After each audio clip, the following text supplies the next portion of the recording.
Today on the bistro, let's make a plant-based steak with mushroom gravy. That's right, we're making a seitan.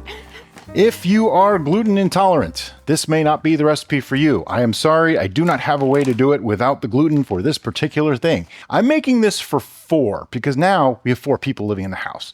We actually are not going to eat it today. We're going to put it in the fridge when we're done and then have it another day. So I need 1 and about half cups of vital wheat gluten. That is very important. And no, vital wheat gluten is not just flour. It's actually just the protein from wheat. A lot of people get that confused. Seitan is actually an ancient foodstuff. It was very popular among the Tibetan monks. I said it right. There's different things that you can add to condition this dough. One of them that I like to use is chickpea flour. We get the Bob's Red Mill stuff from Amazon. It's actually pretty reasonable. We're almost out. I have more on the way because I saw that yesterday.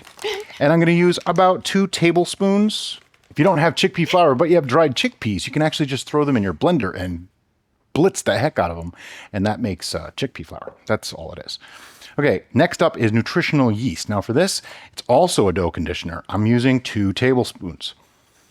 If you put in too much, it's going to make it a little soft and weird.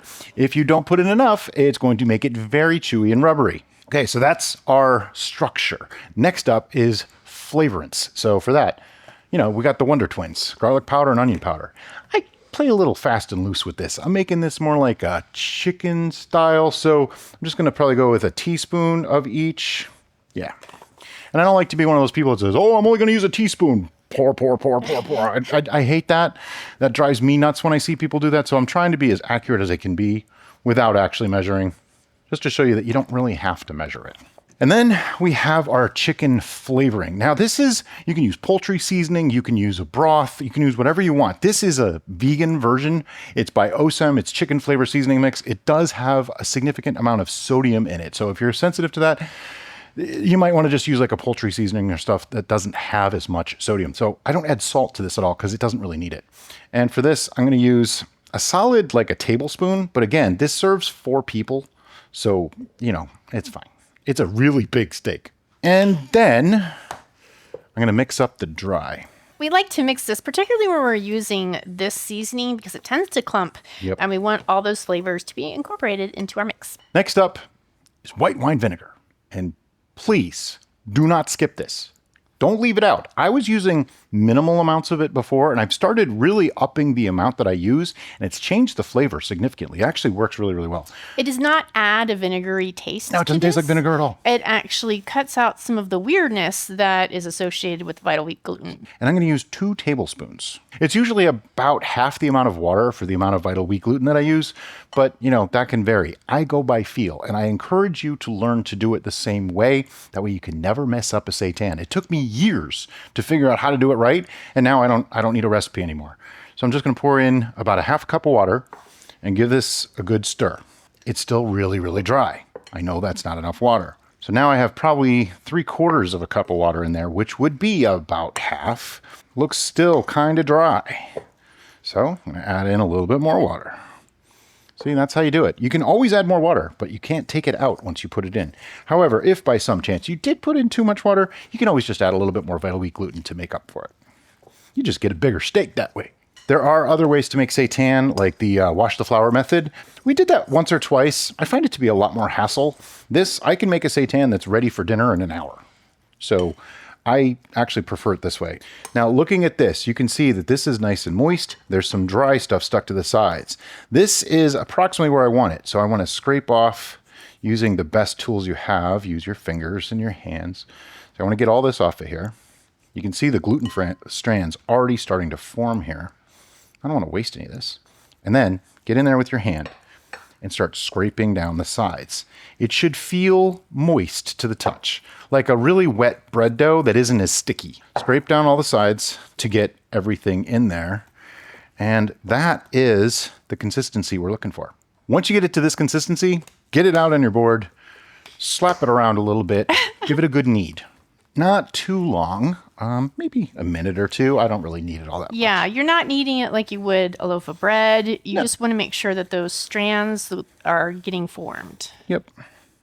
While this is happening, I would put a pan on the stove at about 6 out of 10 on our stove, maybe 6.1. And I want to get that pan pretty hot before we add anything else to it.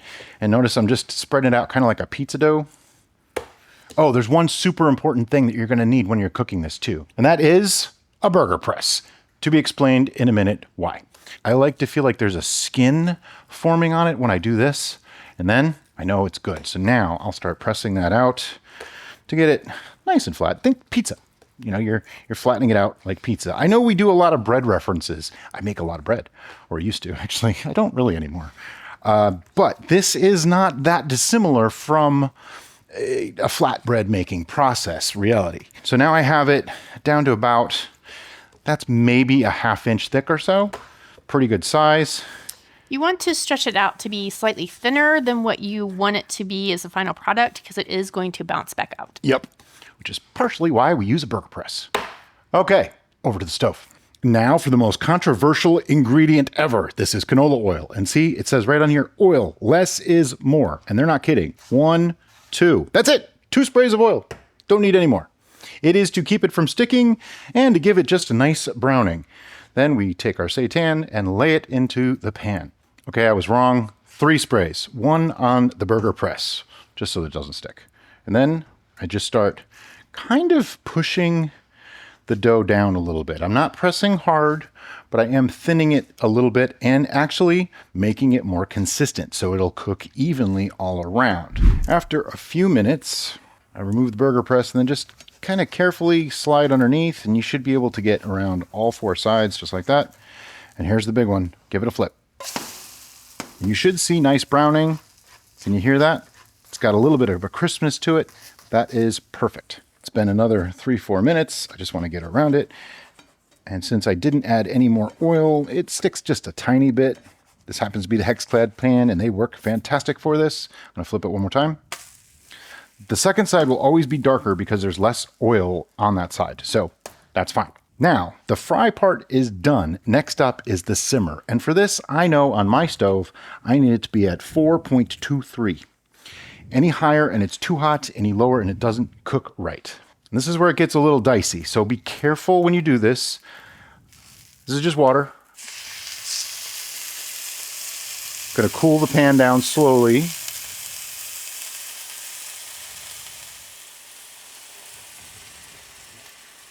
It'll spit at you, just be careful. And I want to completely cover it in water. It splashes water everywhere. Derica gets mad at me because it makes a mess. I'm sorry. So it looks like about 3 cups of water is what I needed to make that happen.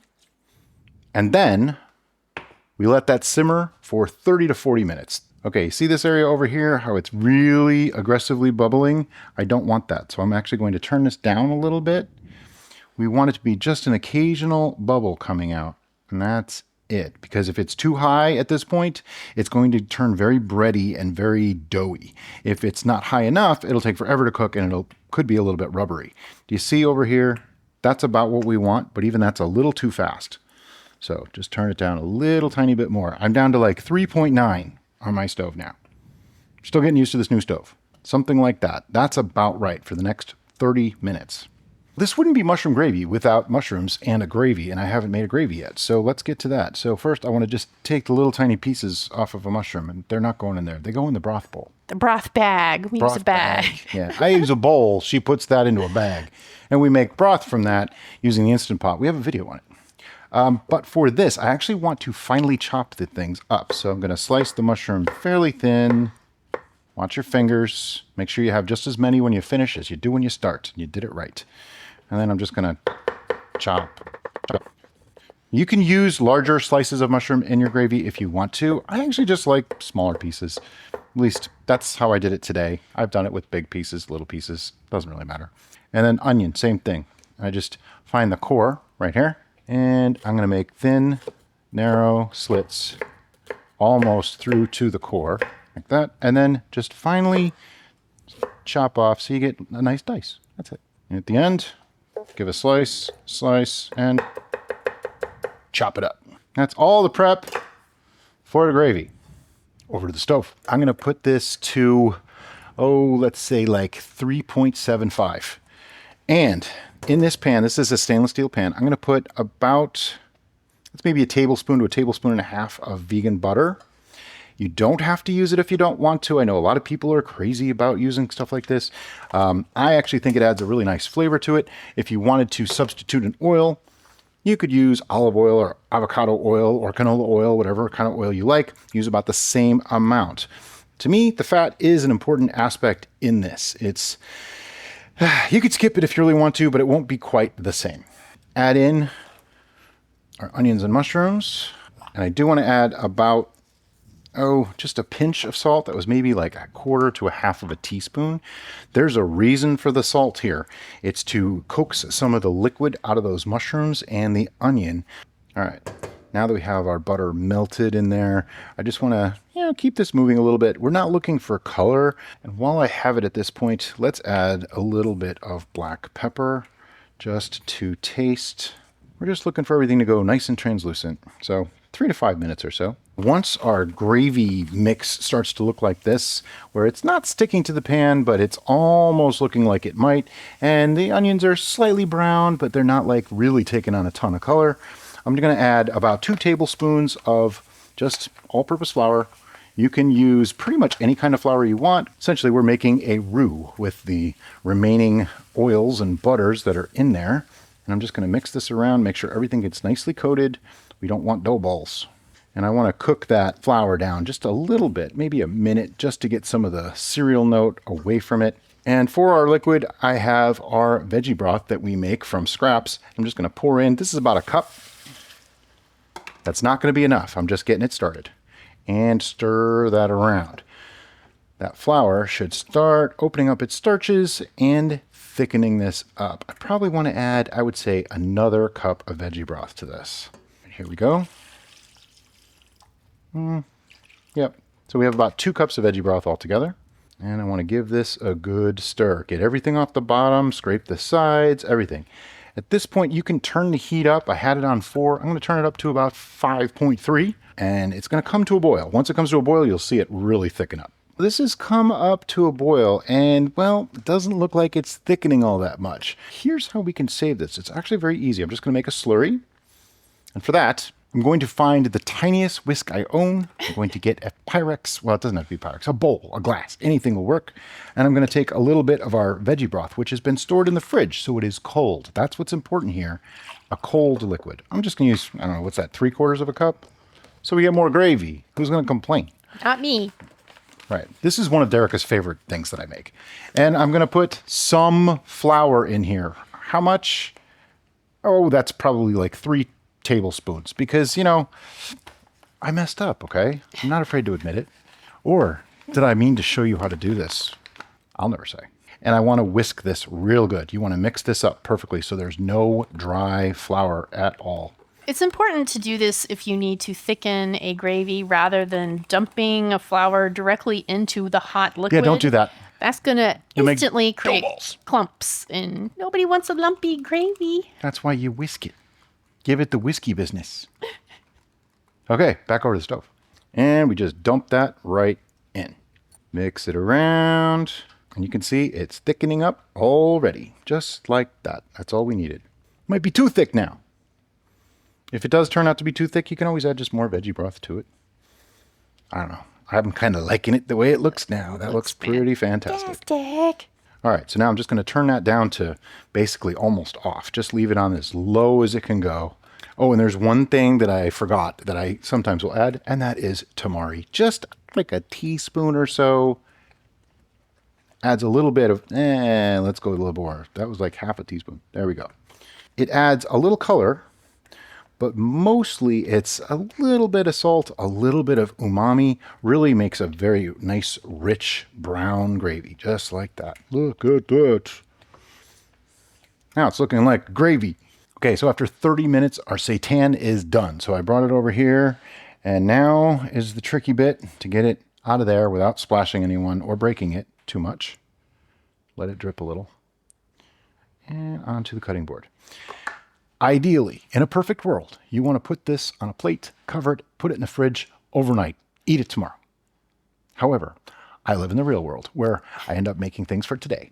So what I'm going to do is just cut this up into chunks, if you will, because like I said, there's 4 of us in the house now.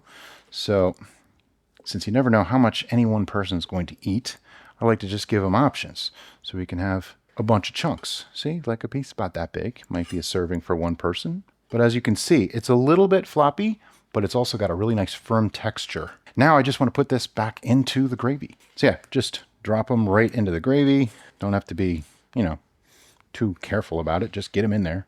And of course, wipe down your workstation, because we got liquids and gravies and juices and all sorts of stuff on here now. One of the benefits to plant-based cooking, though, is you don't have to worry about cross-contamination. Now, back to the stove. I just have this on low heat, and I'm just mixing it around to get everybody covered. That's really all I'm trying to do here. Okay, next up, we taste.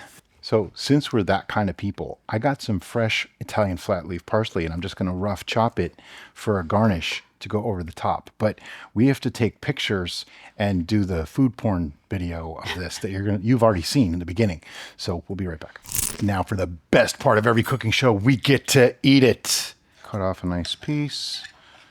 Get you some parsley and some gravy. That's my piece. That's your piece. What? I am a gentleman. And I will remove the chewing noises.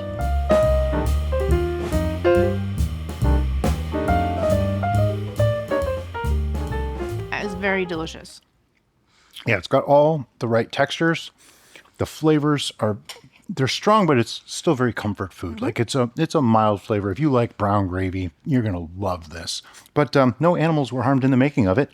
And it's really simple. If you want to store this long term, you can either keep the gravy separate or make the gravy the day that you want to actually consume it. It can also be frozen. The seitan itself, once it's been simmered, you can just let that sit, pat it dry. You can store it in the fridge for a few days, or you can wrap it up and freeze it. Just let it come to room temperature, fully thaw, before you recook it in the gravy.